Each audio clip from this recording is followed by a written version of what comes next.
할렐루야. 오늘도 주님 말씀의 은혜 있기를 축복합니다. 오늘 말씀은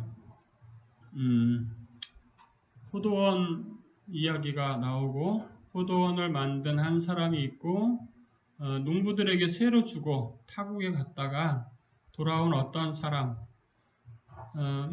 이제 종들을 보내서 새를 받으려고 합니다. 근데 그것을 종들을 보내니까 그들을 때리고 능욕하고 상하게 하고 그리고 마침내 그의 아들을 보냈더니 그를 죽이게 되더라, 이렇게 이야기하시는 장면이 나오고요.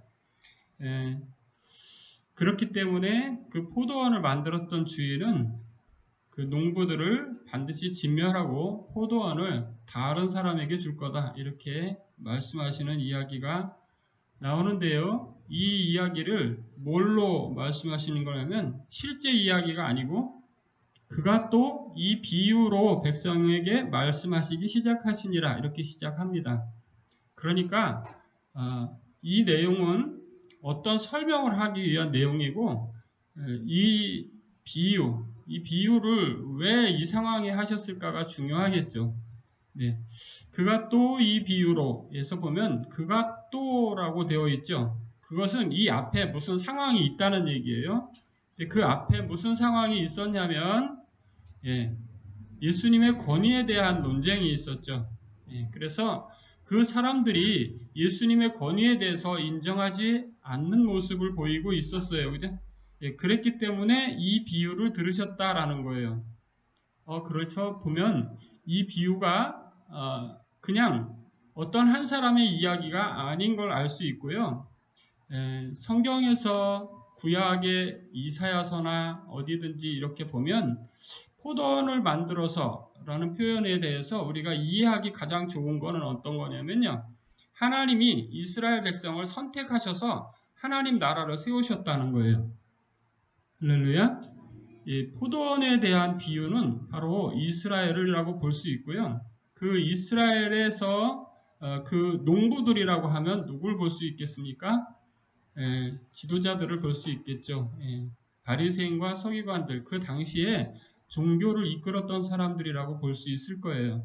그런데 이 한 사람이 포도원을 만들었던 한 사람이 어디에 가서 아주 오래오래 있었다고 합니다. 그죠? 여러분, 인류 역사가 시작된 이래로 하나님께서 아브라함의 후손들 중에서 선택하셔서 이스라엘을 선택하셨어요. 그죠? 그리고 그 이스라엘을 선택하셔서 나라를 만드셨죠. 그리고 그 나라를 어느 땅에 갖다 세우셨습니다. 가나안 땅에 갖다가 세우셨어요. 그죠? 그게 하나님이 하신 거예요. 근데 예수님 시대의 모든 사람들을 그 사실을 다 역사로 알고 있었죠. 그러니까 이 포도원을 만들어서 이 이야기를 들었을 때 그 사람들이 다 알아들었을 거라는 뜻이에요. 제 말은. 그래서 포도원을 만들었던 분은 하나님이고 농부들은 자기들이고, 그 농부들을 보냈더니 포도원 주인이 농부들을 보냈더니 계속 죽여왔다. 그것은 역사가 증명하죠. 왜요? 이스라엘 역사 속에서 하나님의 선지자들을 핍박하지 않은 적이 별로 없어요. 여러분들, 우리는 다 이렇게 알잖아요. 하나님의 종들은 절대 핍박을 받지 않았을 거다, 이렇게 생각하지 않아요? 아닌가요? 그래요. 이스라엘 사람들이 보면은, 이 성경을 보면은요, 한 예를 들어서 미가 선지자만 해도 그래요. 하나님의 선지자는 미가 선지자였죠. 그죠? 그 당시에 많은 선지자들이 있었지만 하나님의 참된 선지자는 미가 선지자밖에 없었던 거예요. 왜 그렇습니까? 그들이 다 무엇을 따라갔습니까? 거짓 영에 현혹됐었죠. 그죠? 그들이 하나님을 섬기는 종이 아닌 게 아니었어요. 그럼에도 불구하고 그들은 이 환경을 따라간 거예요. 누굴 따라가야 되는데? 하나님의 신, 그걸 따라가야 되는데 그들이 더 좋아 보이게 말해라, 이런 장면들이 나오잖아요. 그런데 왕이 듣기에 좋게 말해줘라, 뭐 이런 식으로 나오고, 그런 상황들을 봤을 때 뭐가 정확한 겁니까? 정확한 말씀을 선포하는 게 제대로 된 거예요. 즉 왕이여 이번 전쟁에 가면 전쟁에 이길지도 모르는데 왕은 못 돌아오실 겁니다. 이렇게 말해주는 게 정확하다는 거죠. 여러분 그랬을 때 그 미가 선지자에 대해서 다른 선지자들이 어떻게 했습니까? 혹시 기억하시나요? 네, 아실 줄로 알아요. 뺨을 쳤죠. 네? 아닌가요? 네, 예레미야 선지자도 쳐맞고 갇히고 그랬죠. 여러분, 우리가 아는 구약에 나왔던 수많은 선지자들이 핍박을 당했던 걸 볼 수가 있어요. 예, 그리고 히브리서에 보면 많은 믿음의 선진들의 이야기가 나오는데 그들 중에 고난받지 않은 사람이 없는 것을 볼 수가 있어요. 그것이 바로 오늘 본문에 나오는 이 포도원과 농부를 새로 주고 갔던 이 한 사람의 비유이죠. 이 비유의 내용은 그 자리에 있는 사람들은 넉넉히 누구나 다 알아들을 수 있었던 이야기고 누구에 대해서 말을 하고 있는 것이냐면 바로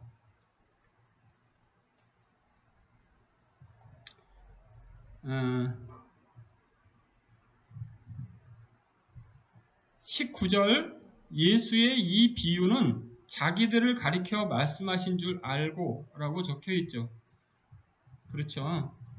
그러니까 그 자리에 있는 사람들은 다 알았어요. 뭐를? 거기 자리에 있는 서기관과 바리새인들까지 조차도 다 이 내용이 그 사람들을 향한 거를 다 알고 있었어요. 그리고 또 이것은 무슨 내용을 포함하고 있느냐면 자기 아들을 보냈을 때 아들이 죽게 될 거를 얘기하고 있는 거를 알 수가 있어요. 그러니까 예수님이 끝까지 내가 하나님의 아들이야 라고 수없이 앞에서 말씀을 하셨었죠. 그러니까 하나님의 아들인 나를 이 사람들은 반드시 죽이게 될 거야 라는 거죠. 여러분 이런 말씀을 자기 목숨 걸고 하는 거예요 사실. 그렇죠? 왜? 여러분들이 나를 죽일 겁니다 이렇게 말하는 사람들이 그 사람들이 가만히 있겠어요? 그거를 들을 때 그냥 사람들은 그렇게 생각하겠죠. 예, 그냥 예수님 편에 서 있는 사람들, 예수님이 하나님의 아들이신 것을 믿는 사람들은 다른 분위기를 가지고 있겠죠. 그죠? 그 자리에는 이 서기관과 바리새인들만 있었던 것이 아니라 예수님을 따르는 사람들도 그 자리에 있었을 거고 예수님의 제자들도 그 자리에 있었을 거고 다 있었을 거예요. 그런데 이렇게 말씀하시는 이걸 들으면서 예수님이 어떻게 될 것을 예상할 수 있는 말씀들을 하고 있는 거죠. 근데 우리들도 그렇잖아요. 하나님의 말씀 들을 때 이게 하나님의 말씀입니다. 이게 성경 말씀입니다. 이렇게 하고 듣잖아요. 그런데 우리의 마음에 현장감이 별로 없죠. 현실감이 좀 별로 없는 때가 많잖아요. 그런데 이 사람들이 딱 그런 거예요.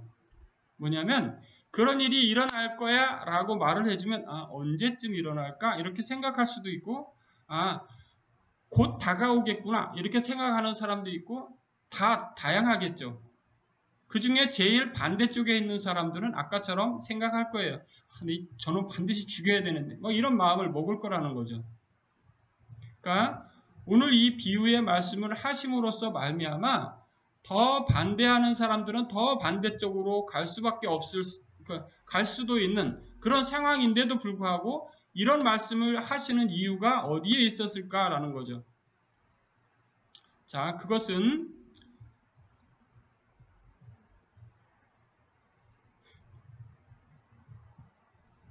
여기에 있습니다. 16절 와서 그 농부들을 진멸하고 포도원을 다른 사람들에게 주리라.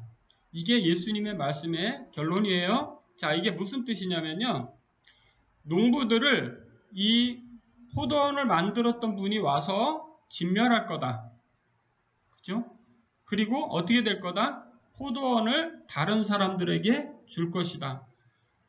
포도원은 이스라엘을 하나님이 선택하셨던 거잖아요. 근데 그 이스라엘의 선택이 어디로 갈 거라는 거죠? 다른 사람들에게로 갈 거라는 거예요.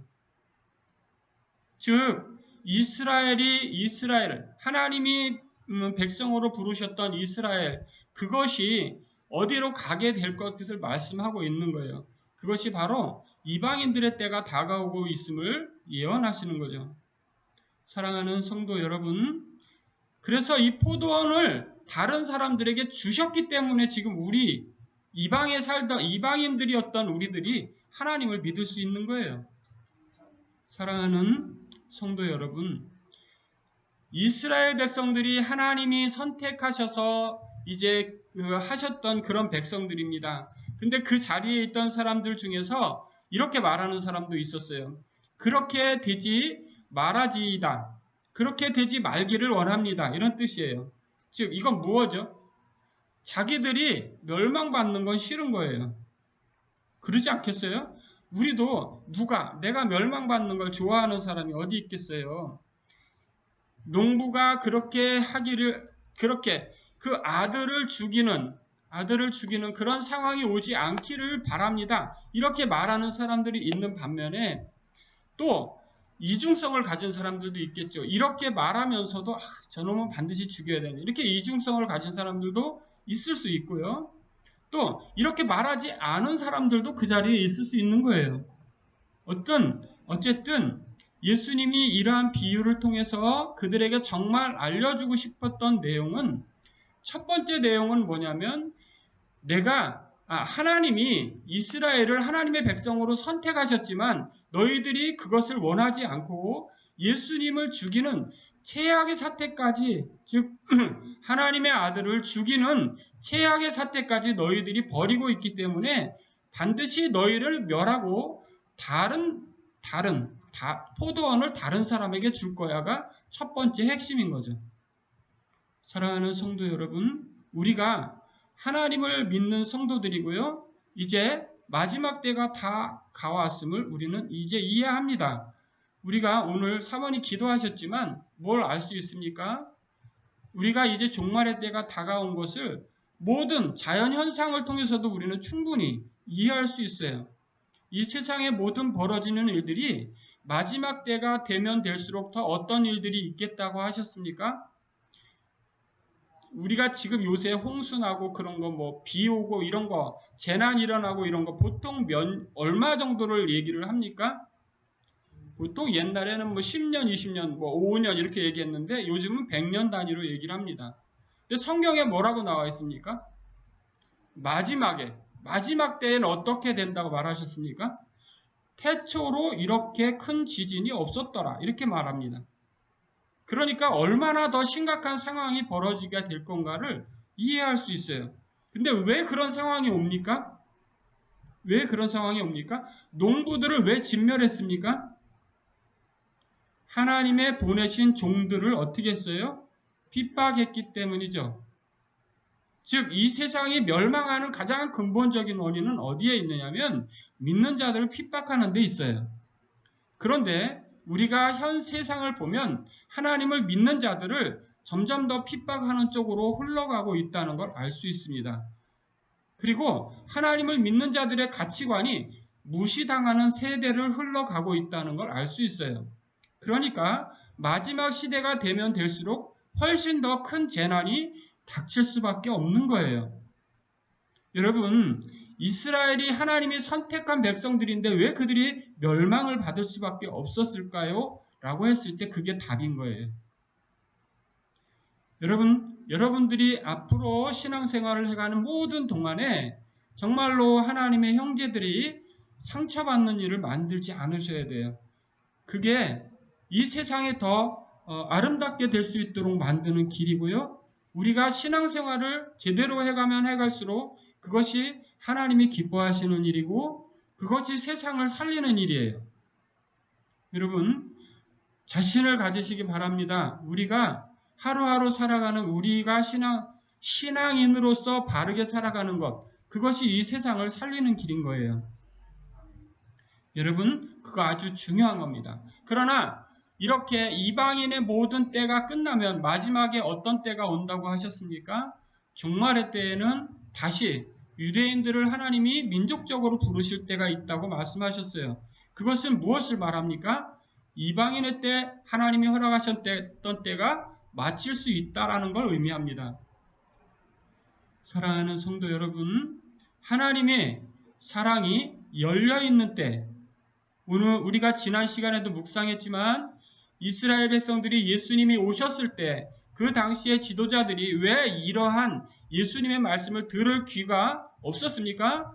그들의 귀가 닫혀 있었다라고 말씀하죠. 마지막 시대가 되면 이방인들의 귀가 닫힐 거예요. 왜? 들을 귀가 없는 거예요. 여러분, 하나님의 말씀이 들리는 것이 정말로 행복한 거고 정말로 복된 것인 줄을 아셔야 할 줄로 믿습니다. 우리가 하나님의 말씀을 듣고 이렇게 해야겠다라고 결심하고 결단하고 그대로 살아가는 것, 그것이 중요한 거예요. 우리가 신앙생활하는 것은 결코 헛된 게 아니라는 거예요. 너무너무나 중요하고 반드시 해야 하는 것이에요. 왜? 그것이 바로 믿음을 지키는 길이고 믿음을 지키라고 성경은 우리에게 끊임없이 말씀하고 있기 때문이죠. 마지막 때에 내가 믿음을 보겠느냐 이렇게 말씀하셨지만 엘리야 선지자 때에 어떻게 했습니까? 엘리야 선지자가 나만 하나 남았습니다 이렇게 하니까 하나님이 뭐라 하셨어요? 내가 7,000명을 남겨놨어 이렇게 말씀하셨죠. 마지막 때에도 하나님은 분명히 말씀하셨습니다. 뭐라고요? 14만 4천 명을 남겨놓으셨다고요. 할렐루야. 그 14만 4천이라는 것은 정말로 하나님이 약속하신 숫자예요. 하나님이 선택하신 숫자라는 겁니다. 즉 우리가 이방인의 때가 끝나고 다시 유대인이 하나님의 민족적 부르심을 붙는 그런 때가 오면 14만 4천이 어떤 의미인지 어떤 의미였었는지 명확하게 이해하게 될 보게 될 날이 온다는 겁니다. 즉 하나님의 때가 정말로 흘러가고 있고 정하신 그 날이 반드시 오게 되리라는 것이 오늘 말씀이에요. 자, 오늘 17절에 보면 이런 말씀이 있습니다. 이 사람들이 그렇게 되지 말기를 바랍니다. 이렇게 얘기하니까 예수님이 그러면 기록된 바 건축자들의 버린 돌이 모퉁이의 머릿돌이 되었느니라 함이 어찌미냐 이렇게 말씀하셔요. 즉 이 비유의 이야기가 오늘 전체 얘기의 핵심이 아니라 그것은 어떤 걸 설명하기 위한 내용인 거예요. 즉 내가 하나님의 아들로서 이 땅에 왔는데 너희들이 나를 죽이게 될 거야 라는 게 핵심인 거고, 그리고 그 내용은 어디에서부터 도출된 거냐면 하나님의 말씀을 성취하고자 하는 하나님의 뜻이 거기 있는 거예요. 자, 17절에 나오는 파란색 글씨 건축자들의 버린 돌이 모퉁이의 머릿돌이 되었느니라. 이 말씀은 시편 118편 22절에 나오는 말씀이에요. 여러분들 시편 하면 우리는 늘 일상적으로 우리의 하나님을 찬양하는 시, 늘 이런 식으로만 묵상할 가능성이 큰데요. 시편에도 예언이 엄청나게 많이 나옵니다. 그런 것들 중에 하나가 바로 이 부분이에요. 즉 예수님의 순환이나 예수님이 정말 많은 하나님의 아들이 이 땅에 오셔서 고난 받으실 것이나 하나님이 백성들을 인도하시는 것이나 정말로 많은 하나님의 아들로서 이 땅에 오실 것이나 많은 예언들이 거기에 숨어 있다는 거죠. 여러분, 건축자들이 누굽니까? 포도원 농부들이 바로 건축자들인 거죠. 근데 건축자들이 어떻게 합니까? 돌을 버린다는 거죠. 이 돌은 무엇입니까? 예, 반석이시죠. 그것이 바로 저와 여러분들의 정말로 참된 반석이신 예수님을 말하는 거죠. 그 반석이 어떻게 돼야 됩니까? 버려져야지 마땅합니까? 그렇지 않죠. 반석 위에 무엇을 건축자들이 반석 위에 집을 지어야 되죠. 집을 지을 때 머릿돌 그것이 없이 집을 지을 수 없는 거죠. 사랑하는 성도 여러분, 참으로 반석 위에 집을 세우라는 말씀은 이 머릿돌 위에 집을 짓는 것과 같은 이야기고요. 예수님의 반석 위에 집을 세우지 않으면 그 집은 어떻게 된다 했습니까? 무너진다 했죠. 그렇습니다, 여러분. 머릿돌이 바로 우리들의 주 예수님이신 거예요. 이 머릿돌 위에 우리들의 신앙을 반듯하게 세우는 것을 말씀하고 있는 것이고요. 그렇게 하는 사람들은 무엇과 다른 겁니까? 건축자들과 다른 사람들인 거예요. 즉 어떤 사람들인 겁니까? 포도원을 넘겨받은 다른 사람들인 거예요. 할렐루야. 바로 저와 여러분들이 그 포도원을 넘겨받은 다른 사람들인 거예요. 그러니까 우리는 무엇을 해야 되겠습니까? 바로 이 머릿돌 위에 우리들의 신앙을 견고하게 세워야 될 줄로 믿습니다. 오늘 18절이 그걸 설명해 주고 있어요. 뭘 설명해 줍니까? 자, 같이 읽어봅시다. 무릇 이 돌 위에 떨어지는 자는 깨어지겠고 이 돌이 사람 위에 떨어지면 그를 가루로 만들어 흩으리라 하시니라. 이렇게 되어 있어요. 자, 돌 위에 떨어지는 자는 깨어지겠고 라고 되어 있죠. 자, 돌 위에 떨어진다라는 건 무엇입니까? 예수님의 그 말씀, 예수님 안에 우리가 그 말씀이 듣고 이해가 되는 거예요. 그래서 내 마음이 깨어지는 거예요. 아멘? 말씀을 듣고 아멘이 되는 걸 말합니다. 하나님의 말씀을 들었을 때 그 말씀을 듣고 내가 깨어져서 변화되는 걸 말해요.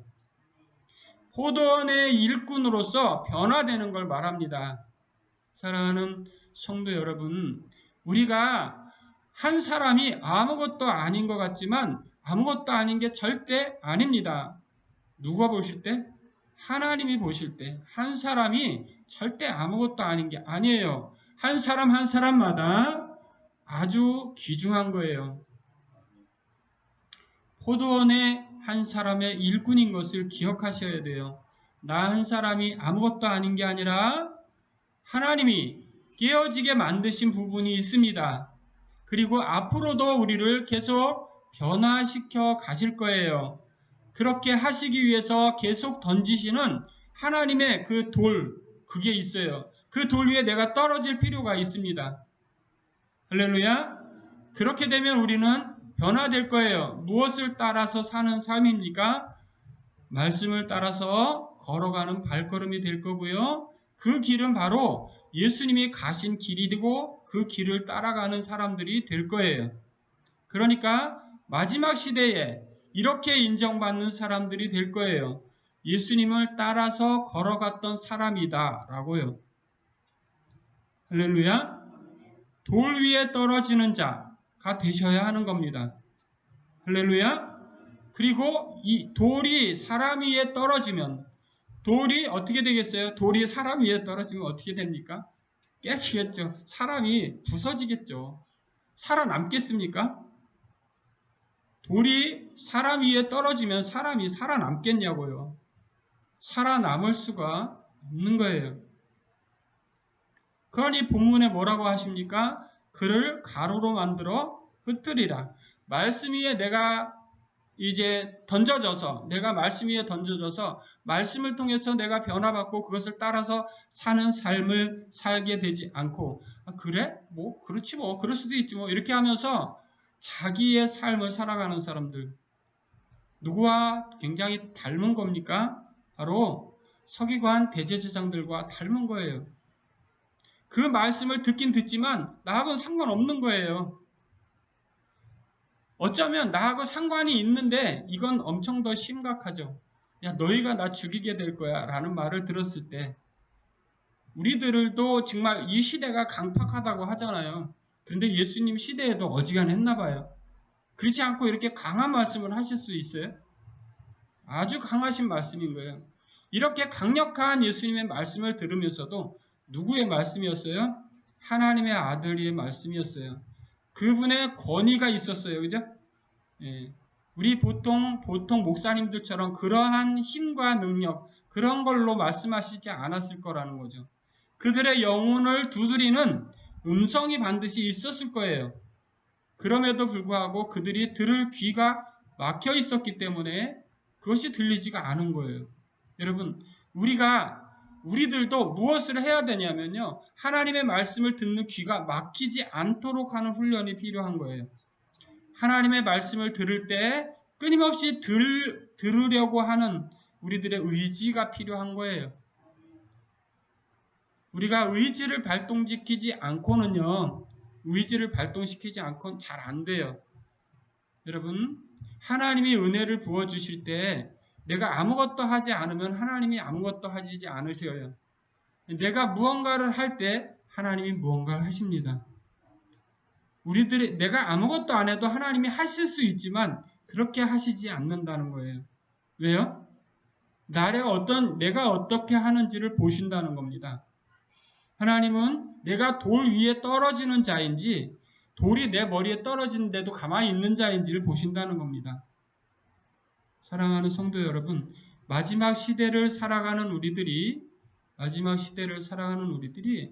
머릿돌 위에, 즉 예수님의 반석 같은 그 말씀 위에 우리가 제대로 서 있는지를 늘 이제 묵상하도록 하는 너무너무나 중요한 말씀인 거예요.